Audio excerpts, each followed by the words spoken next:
Pencil भल के cutter काटी दे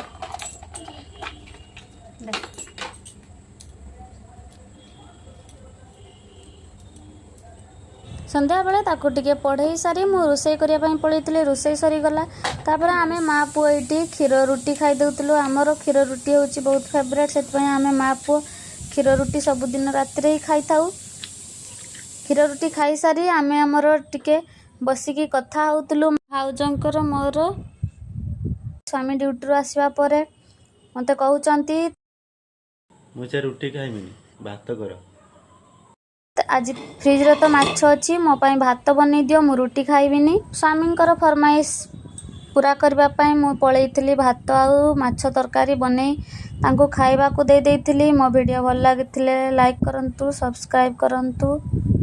मो भलिया को माने राति रे दुई दुई थर रुसई करी हैरान हेचंती कमेंट रे निहाती जणेबे। रहिली नमस्कार।